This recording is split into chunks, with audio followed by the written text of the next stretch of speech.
In our last episode, we saw America plunge into the largest war in human history. But wars aren't just won on the battlefield with soldiers and ships. They're won at home with factories, finances, and the sheer will of the people. How do you turn car factories into bomber plants overnight? How do you convince an entire nation to live on less so soldiers can have more? This is the story of the American home front. A story of incredible sacrifice, groundbreaking change, and total mobilization. Today, we're exploring how the United States completely restructured its society to win the war, creating new opportunities for some and highlighting old injustices for others. It was a time that changed America forever. If you believe in the power of history to teach us valuable lessons, do your part for this channel. Hit that like button and subscribe to ensure you don't miss a single dispatch from the past. The war effort required a complete overhaul of American society, a rapid shift called total mobilization. This incredible effort not only armed the Allies, but also successfully wiped out the last traces of the Great Depression's economic devastation. The US government faced the monumental task of converting peacetime industries into massive wartime production facilities. This required unprecedented cooperation between government agencies, industrial leaders, and labor unions. This shift happened at every level of the economy. For example, a company like Chef Boyardee completely pivoted its focus to supply the armed forces with huge quantities of non-perishable rations, showing just how deep the industrial conversion went. This immense government spending was financed, in part, by the widespread sale of war bonds and fueled by immense civilian volunteerism.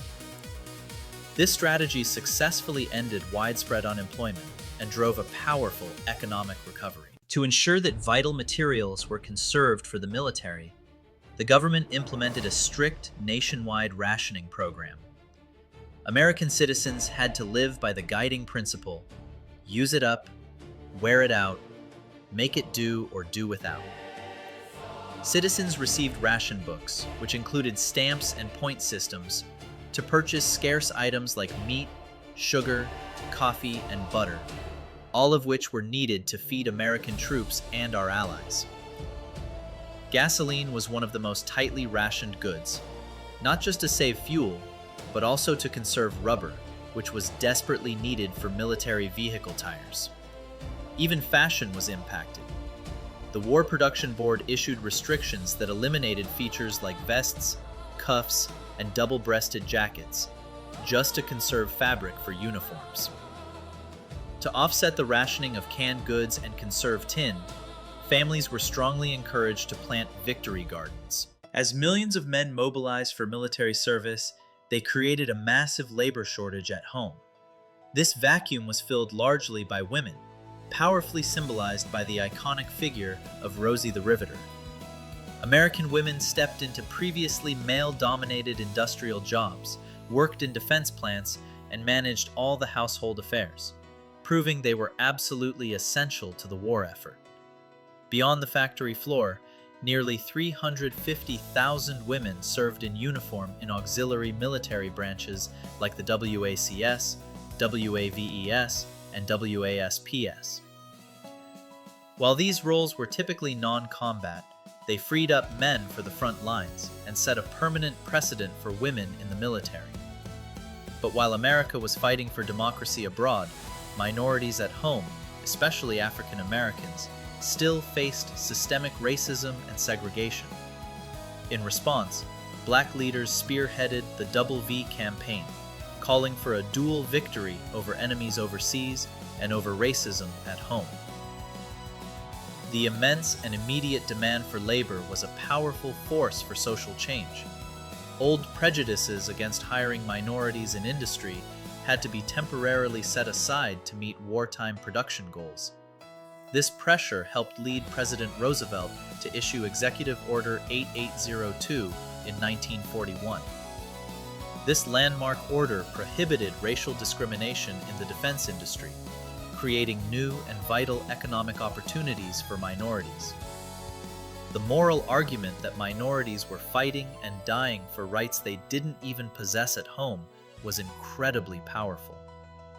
This reality made it difficult to go back to the way things were, and planted critical seeds for the post-war civil rights movement. The American home front was a testament to the nation's resilience and adaptability. Total mobilization ended the Great Depression. Rationing taught a generation about shared sacrifice, and the urgent need for labor created new, unprecedented opportunities for women and minorities that would change the fabric of American society forever. The war was won not just by the soldiers on the front lines, but by every citizen who planted a garden, bought a war bond, or worked a factory shift. But these changes also exposed deep contradictions in American life, setting the stage for the monumental battles for equality that were still to come. Join us next time as we explore the key battles and strategies of the war in the Pacific and Europe. If you learned something new today, enlist in our community by subscribing and ringing that notification bell so you don't miss our next report from the front lines of history. And now for our question for the comments. Which aspect of the American home front do you find most surprising or impressive? Let us know below. Thanks for watching, and until next time, stay curious.